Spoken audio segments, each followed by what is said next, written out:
He kōna I purangi tēnei nā te reo irirangi o Aotearoa. Hi, Stephen Price here. Just a warning, this podcast contains violence and quite a bit of bad language, so take care of yourself while you're listening. There's a question Bruce Morecambe used to dread. When somebody asks you, just in small talk, you're meeting someone the first time or, at a dinner party, whatever it may be, and someone says, oh, how many kids have you got?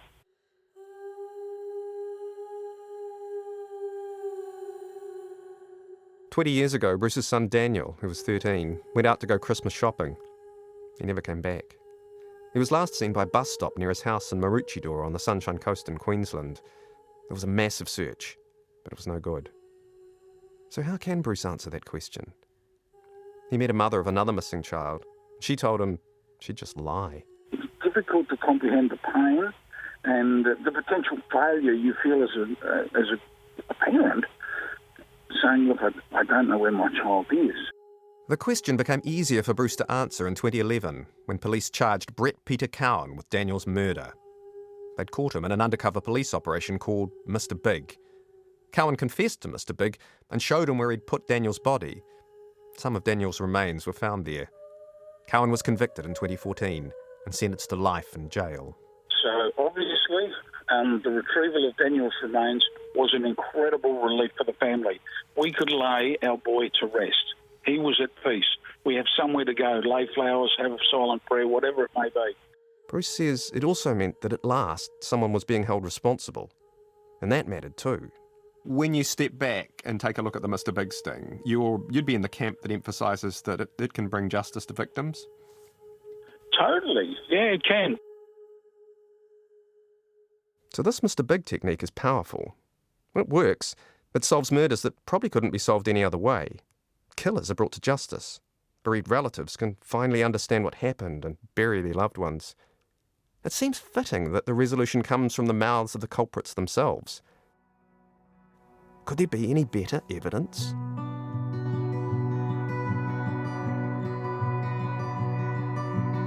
I'm Stephen Price, and this is Mr. Lyttle Meets Mr. Big, a podcast about whether police can invent a story to get to the truth about a murder. In this episode, we take a close look at how the Mr. Big sting works. Can there be any better evidence? The 19-year-old target fell in love with the operative. Incompetent murderers don't need Mr. Big to be caught. Oh, I think there should be no Mr. Big operations.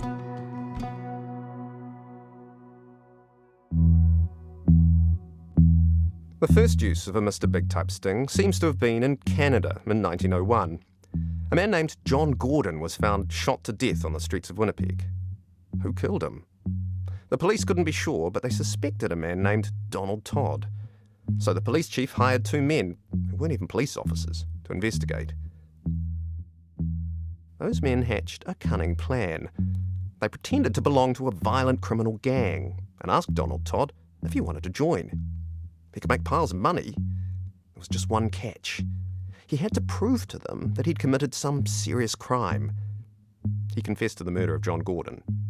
He was convicted. He appealed, and at his appeal hearing, believe it or not, both the Crown and the defence wanted the confession thrown out. The judge didn't like it either. He called it vile. He said, "The means employed in this case to obtain the confession were contemptible, but it does not seem to be a sufficient ground for excluding the evidence." Why not?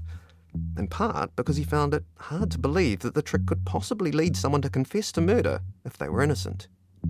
Why on earth would anyone confess if they weren't guilty? The Mr. Big sting was worked out in much more detail in the early 90s by the Royal Canadian Mounted Police, the Mounties, in British Columbia. It has since been used throughout Canada and in Australia and New Zealand. It often works. It turns out that using lies is a good way to get at the truth. And it's not against the law. In fact, it was designed to get around tight new rules about interviewing suspects in custody. If the suspect's not in custody, the police don't need to worry about those interviewing rules. So how does the Mr. Big sting play out? First up is figuring out when to use it. It's not for your run-of-the-mill killing. Incompetent murderers don't need Mr. Big to be caught. That's Mark Stobie, a Canadian sociologist who's written a book about Mr. Big stings.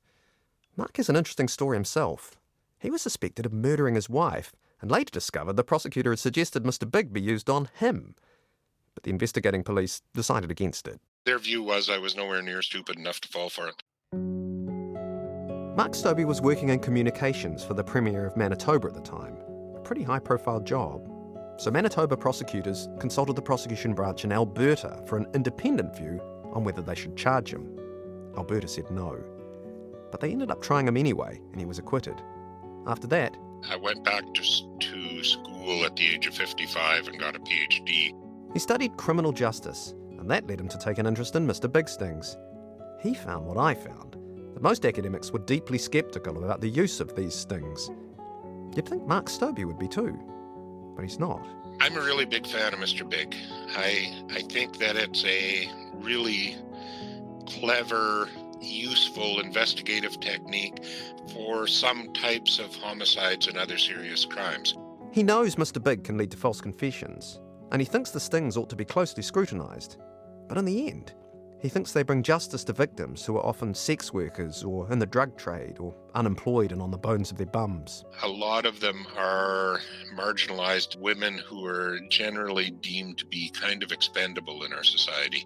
But in a large number of the Mr. Big cases, the police have gone the extra mile to crack those cases and give those victims the equal treatment in death that they deserve. Mark Stobie points out that while most murderers, the incompetent ones, leave lots of evidence behind, some are really good at hiding their tracks.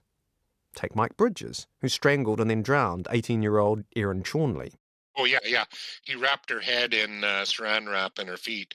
The next night, he went to the local cemetery, and a woman had just been buried there, so he spread out cardboard and he dug up the grave and buried her alongside the person who had just been buried.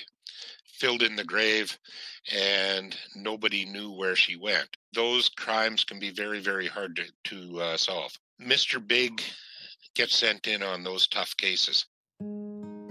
Once the target is picked, it's time to gather information about them. Here's Dr. Adelina Iftene, an assistant law professor at Dalhousie University in Canada, who's also researched Mr. Big Stings.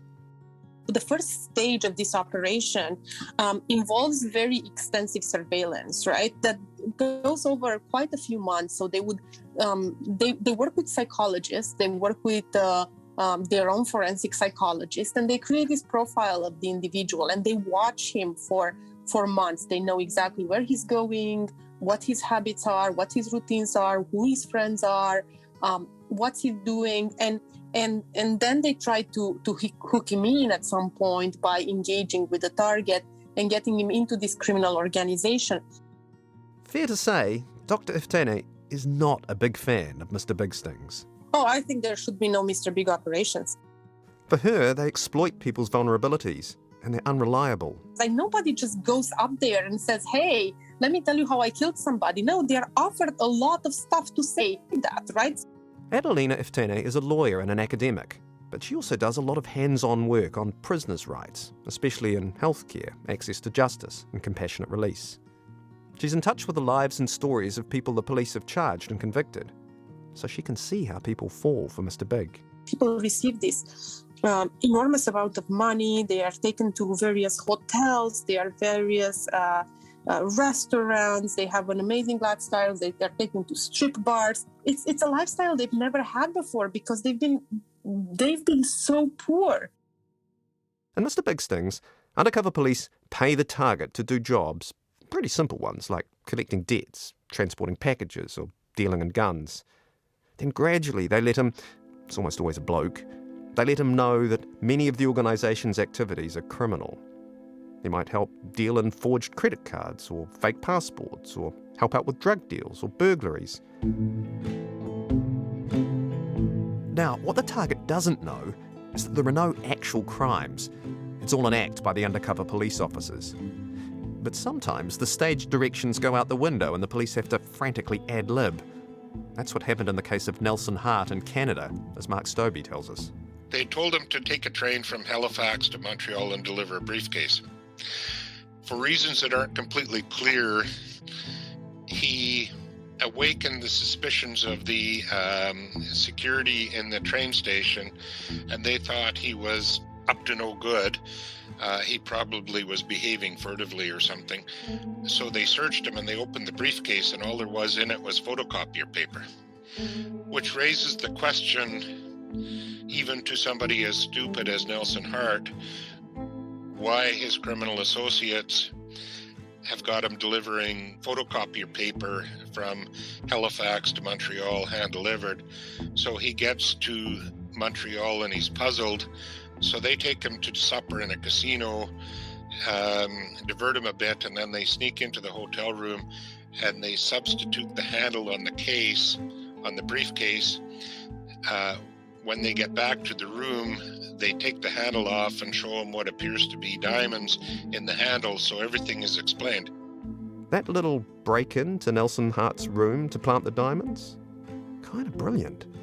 But also, as a judge later found, a crime. When you're using the ends to justify the means, it can be hard to know when to stop. Arguably, the police also cross the line when they use scenarios involving serious violence. They are exposed to what appears to be the undercover agents beating other people up or killing other people or raping other people, being engaged in what looks like hit and runs. They are showing him, this is the kind of place where we like crime, where you're safe, you are safe, your secrets are safe with us because we also commit a lot of crimes. So certainly your secrets are safe, but also we are dangerous, right? So I think those are the two aspects of it. Often, threats and violence are aimed at members of the gang who've been dishonest with Mr. Big. Of course, it's all stage managed and all the players are undercover officers. But Canadian police figure it's not going to hurt if the target starts sweating about what Mr. Big might do to him or his family if he thinks he's being lied to. Mark Stobie tells a different story about this. He says, although Mr. Big targets often tell the courts that they were so scared of Mr. Big that they just told him what he wanted to hear, when you watch the videos, they don't seem very afraid. You look at some of the video and they're just, completely at ease. They're happy, they're cheerful. On the violent scenarios, the police, the undercover officers are having to restrain the person from doing any damage to their colleagues. They're showing up with cans of bear spray. They're showing up with weapons. They're suggesting all manner of horrible tortures.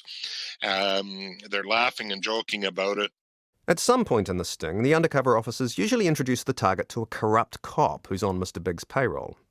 That shows him Mr. Big can access police investigation files and even destroy evidence.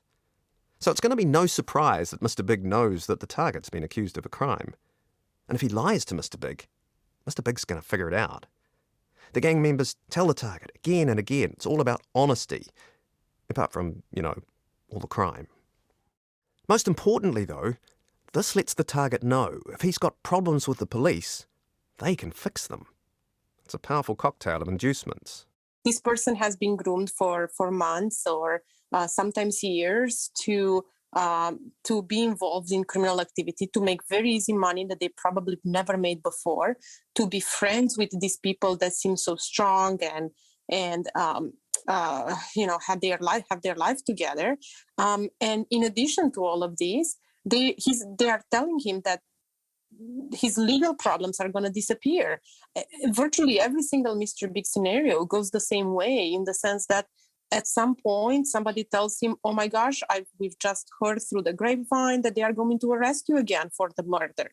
And the person says, well, I have not committed any murders. And they say, well, you have, and you have to tell us what they are. And if you do, we are going to manage to get you out of it. It's such a powerful cocktail of inducements, in fact, that some people fall for the sting, even if they've heard about it before, like one woman in Canada.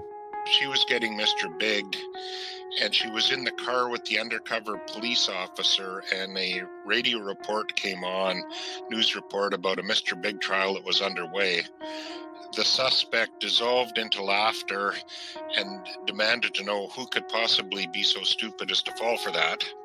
And 2 weeks later, she was talking her way into a life sentence by explaining how she had had her boyfriend killed. How do you credit that? Kids want candy, so they believe in the Easter Bunny. Anyway, soon most targets are keen to join the organisation. And one day, they get word that Mr. Big wants to meet with them. Their mates in the gang say, "This is it. This is your chance. Make sure you're honest. He'll know if you're not." Then Mr. Big says to them, "Look, I'm hearing good things about you. You'd be an asset to our organisation. But I understand police think you committed a murder. Now, I don't care if you did. But I need to know the truth so I can clean up any evidence. Because if it's a problem for you, then it could become a problem for me." At that point, Mr. Big might also say he knows someone dying of cancer who'll take the rap for the murder in exchange for Mr. Big looking after his family. But Mr. Big needs to know all the details to make the guy's confession convincing. What's more, he could stick the guy's fingerprints on the murder weapon. He just needs to know where it is. Mr. Big might also offer to help him move the body, cover up traces of blood or DNA, get rid of evidence, or switch hair samples, for example. Teach him how to beat a lie detector test. One Mr. Big said he'd help the target sue the police for wrongful prosecution and expected to get him an $85,000 settlement. And then the targets will often confess, sometimes in surprising ways. When he met Mr. Big, they said basically, the police tell us you're under investigation for a homicide. And he says, "Which one?" And Mr. Big says, "How many are there?" And the guy says, "I'm good for 4. Sometimes they'll lead the police to the body or the murder weapon, just like Brett Cowan with Daniel Morecambe's remains. And then they'll be convicted. And it's pretty hard to tell a story where that doesn't feel like justice. In 2008, the Canadian Mounties said they'd run Mr. Big operations more than 350 times. Must be many more than that now. New Zealand has used Mr. Big at least 6 times. Australia's used it too, but it's not used in the US or Britain. How often do they succeed? Information's patchy. Adelina Iftana used Canadian Freedom of Information law to ask the Mounties some questions about Mr. Big stings. How many do they run? How long do they usually go for? How often do they result in a confession? How often do they lead to a conviction? What's the average cost? But she didn't get very far. And their answers was simply, we do not collect this kind of data. Seriously? They don't collect it? That's hard to believe. And if it's true, then as Dr. Iftane points out, that's pretty shocking record keeping. It's been reported that Canadian police spent $4 million in one case and $2 million in another. Most stings don't cost that much, but they're obviously not cheap. Without that information, it's hard to hold police to account for this use of money and police power. The New Zealand police wouldn't tell me those things either. They didn't say they didn't collect the information, just that giving it to me would undermine their ability to conduct police work. Still, we do have some idea of how often they work. Mark Stobie also had trouble getting information from the Mounties, but by checking public sources like Canadian court decisions, he found 126 victims whose killers he said had been brought to justice by Mr. Big stings. He says only 6 Mr. Big targets didn't end up confessing to Mr. Big. Still, many others walked away earlier, perhaps because they weren't interested in being involved in a criminal organisation. The Mounties said in a statement in 2011 that they end up bringing charges as a result of 3/4 of Mr. Big stings, and that when they bring charges, about 95% are convicted. So it looks like they collect some data. But those claims are impossible to check. All 6 New Zealand stings ended up with convictions, although one was overturned on appeal. A couple of more recent studies find conviction numbers a bit lower than 95%. They're not much lower. But those studies also point out that some of the convictions have turned out to be wrong. So Mr. Big is such a potent technique that it can persuade people to confess when they didn't do it. And it has definitely happened. Is it all that surprising? The target has lots to gain in confessing to Mr. Big. Money, friends, a new job, a new car, overseas holidays, legal safety. And what's he got to lose? It's not as if this criminal gang is going to tell the police. No wonder some innocent people confess. Some of the world's leading experts in the psychology of confessions think these stings are dangerous and unreliable. as we'll hear in an upcoming episode. But for now, it's enough to know that some innocent people have spent years in jail. And that doesn't feel like justice at all. So that's your vanilla-flavoured Mr. Big sting. But some of the Canadian Mr. Bigs add some extra toppings that might not be to everyone's taste. For example, sometimes Mr. Big will also lie to the target about evidence. We've got a police memo saying they found your DNA at the crime scene. Or they'll make threats if the target doesn't confess. Adelina Iftane says police are not above exploiting other vulnerabilities too. We have seen situations where the 19-year-old target fell in love with the operative. In another case, the police found the target's girlfriend was too controlling. She was getting in the way. So they persuaded him to dump her for another woman who was another undercover operative. Police will also sometimes exploit family relationships. The father of the target, the long-lost father, was brought to actually convince his 16-year-old son to confess to a crime in exchange for him being a father figure for him. Another Mr. Big sting had a $1,500 budget for alcohol, which was spent on their target, who was a recovering alcoholic. And in the Mr. Big interview itself, there have been times when Mr. Big uses heavier tactics. He might say, "Look, you know some bad things about me. You know I've killed. I need something on you that's just as bad so I can trust you." Other times, Mr. Big will say, "You can join the organisation, but only if you can prove to me that you've got the ability to kill." To be fair, the Canadian police seem to be moving away from such extreme tactics after some disapproving court decisions. But the New Zealand police have always used a gentler version of Mr. Big. There's no honey trap, no real threats of violence, no lies about evidence, not much actual pay. This was the version that New Zealand's undercover team was considering when Whanganui police asked them to run a sting on David Lyttle. You might be wondering how police make those decisions. I was too. But we don't know, because the police have refused to release their guidelines and policies on Mr. Big, even to David Little's lawyers. My guess is that those policies say that Mr. Big can only be used for serious crimes, usually murder. There'd have to be solid evidence against the target, even though it wasn't enough to prove guilt beyond reasonable doubt. The final decision's probably taken by someone very senior after weighing up likely budget, probably hundreds of thousands of dollars, and staff availability. I'm guessing it might also turn on the persuasiveness and clout of the police officer who's asking for the sting, but that won't be in the policy. Most of all, they'd need to be confident the target was the sort of person who'd be susceptible to being conned like this. Maybe someone who needs money, not especially sophisticated, doesn't have many friends. Someone like David Lyttle. So sometime around the beginning of 2014, the Mr. Big sting on David Lyttle gets the green light. Mr. Lyttle Meets Mr. Big is an RNZ production, written and presented by me, Stephen Price, with support from Victoria University of Wellington and the Michael and Suzanne Boren Foundation. Justin Gregory and Katie Gossett are the executive producers. Tim Watkin is the executive producer of podcasts and series for RNZ. Thanks to sound engineers Blair Stagpool, Phil Benge, Mark Chesterman, Rangi Powick and William Saunders. Jeremy Ansell and Steve Burridge are the Auckland and Wellington operations team leaders. Music composed and performed by Ebony Lamb and Graham Antler.